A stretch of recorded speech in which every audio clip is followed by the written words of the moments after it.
Hello, good morning all. Greetings. In this video, I will explain how to direct and manage project work based on project PMI DKI Jakarta. Jadi, mulai dari pendahuluan, dengan integrasi proyek ini mencakup proses dan aktivitas untuk mengidentifikasi, mendefinisikan, menggabungkan, menyatukan, dan mengkoordinasikan berbagai proses dan aktivitas manajemen proyek ke dalam kelompok. Nah, dalam proyek ini, karakteristik penyatuan, konsolidasi komunikasi, dan keterkaitan itu diterapkan dari awal proyek hingga selesai, yang mencakup alokasi sumber daya, mengembangkan tuntutan yang bersaing, memeriksa pendekatan alternatif, menyesuaikan proses untuk memenuhi tujuan proyek, mengolah ketergantungan di antara area pengetahuan yang menentukan proyek. Lalu metode dari penelitian ini menggunakan metode studi kasus dari proyek yang sedang berjalan, yaitu proyek gedung baru, pembuatan gedung baru TNI DKI Jakarta pada kontraktor pelaksana PT Total Jasa Alam. Adapun juga studi pustaka dilakukan guna mendapatkan data pendukung dari penelitian berikut hasil dan pembahasan. Pertama, dalam pembahasan mengarahkan dan mengelola kerjaan proyek berdasarkan bukti PMBOK. Di sini ada pembahasan pertama, yaitu mengarahkan dan melakukan pekerjaan proyek masukan.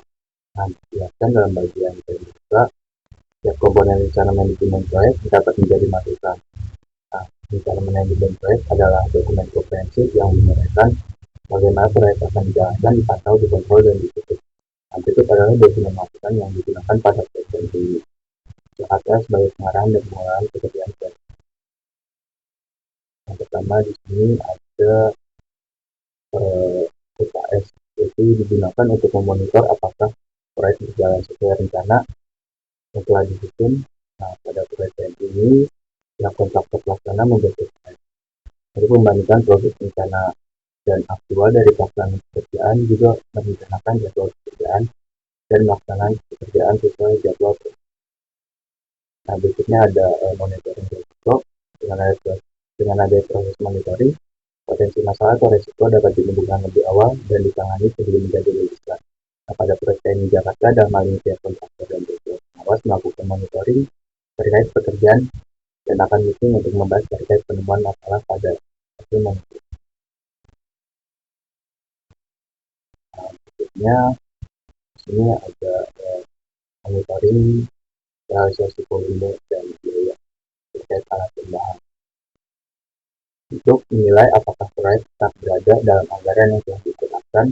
Pada proyek TNI dalam hal ini pihak kontraktor membuat laporan monitoring volume dan biaya terkait penggunaan volume alat dan bahan yang sudah direalisasikan. Nah, pembahasan kedua dalam bab mengarahkan dan mengelola pekerjaan proyek itu ada alat dan teknik. Penilaian ahli didefinisikan sebagai penilaian yang diberikan berdasarkan keahlian dalam suatu area aplikasi, area pengetahuan, disiplin, industri, dan sebagainya, sesuai dengan kegiatan yang sedang dilakukan. Nah, ada penerapannya di proyek TNI. Ini ada pengambilan tindakan korektif, itu ketika terjadi penyimpangan, manajer proyek dapat mengambil tindakan korektif untuk mengembalikan proyek ke jalur yang benar. Pada proyek TNI, dalam hal ini pihak konsultan pengawas akan melaporkan ke owner jika ditemukannya penyimpangan yang dilakukan oleh pihak kontraktor, lalu melaporkan status proyek. Nah, proses ini menyediakan laporan status proyek secara rutin kepada pemangku kepentingan, memastikan transparansi dan akuntabilitas. Pada proyek TNI, dalam hal ini para pemangku kepentingan mengadakan meeting rutin seminggu sekali yang dihadiri oleh owner, kontraktor, dan konsultan, itu membahas dan melaporkan status proyek. Nah, pihak kontraktor dan konsultan pengawas juga membuat dokumen laporan yang terdiri dari laporan harian, mingguan, bulanan, berita acara, dan seterusnya ya, untuk diserahkan kepada owner. Berikutnya ada regulasi teknis, itu untuk memastikan bahwa seluruh pekerjaan yang diperlukan untuk menyelesaikan proyek sudah mencakup semua persyaratan. Pada proyek TNI, dalam hal ini pihak konsultan pengawas akan memastikan pekerjaan kontraktor sesuai dengan spesifikasi teknis dan rencana kerja syarat yang ditetapkan. Lalu ada teknologi. kemajuan teknologi dapat membawa dampak positif maupun negatif pada pelaksanaan proyek. Adaptasi teknologi baru yang lebih efisien dapat mempercepat pengerjaan penyelesaian proyek.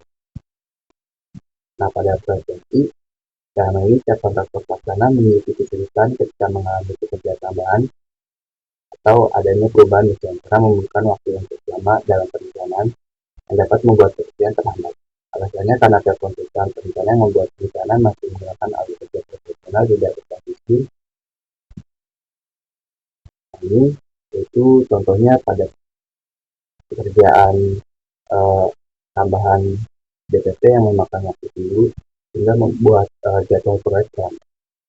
Nah, pembahasan ketiga yaitu ada mengelola dan mengarahkan pekerjaan proyek hasil.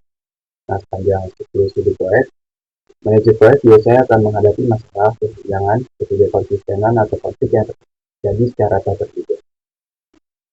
Ini memberikan tindakan agar tidak memengaruhi kinerja proyek. Waktu adalah dokumen proyek di mana semua masalah dicatat dan dilakukan. Nah, pada penerapan di proyek ini ada yang pertama itu mengenai kondisi pasar. Kondisi pasar yang berfluktuasi dapat mempengaruhi biaya bahan, ketersediaan tenaga kerja, dan harga produk akhir. Perubahan dalam harga material bangunan atau suku bunga dapat menyebabkan penyesuaian anggaran proyek yang signifikan. Menurut Saiful dan Anderson. Nah, pada proyek TNI dalam hal ini pihak kontraktor pelaksana menyesuaikan target komponen alat dan mesin penunjang dulu yang harus diimpor dari luar negeri. Selain memakan waktu juga harga yang bisa berubah-ubah karena situasi ekonomi dunia. Lalu ada mengatur kemajuan proyek. Nah, menyediakan gambaran menyeluruh tentang sejauh mana proyek telah berjalan sederhana, bagaimana yang mungkin memerlukan perhatian. Nah, pada proyek TNI dalam hal ini tiap konsultan pengawas membuat monitoring kemajuan pekerjaan proyek yang termuat dalam laporan mingguan dan Nah, kesimpulannya adalah pengarahan dan pengelolaan pekerjaan proyek merupakan aspek penting dalam manajemen proyek yang berperan signifikan dan menentukan keberhasilan proyek. Nah, melalui penerapan yang sistematis yang diatur dalam kerangka proyek integrasi manajemen, manajer proyek dapat meminimalisir risiko, menjaga kualitas, serta memastikan bahwa waktu dan biaya proyek tetap terkendali. Nah, studi ini menunjukkan bahwa penggunaan waktu dan teknik manajemen keuangan yang tepat dapat membantu menangani masalah itu secara efektif, yaitu kolaborasi antar pihak terkait dalam proyek ini mencapai tujuan tujuan.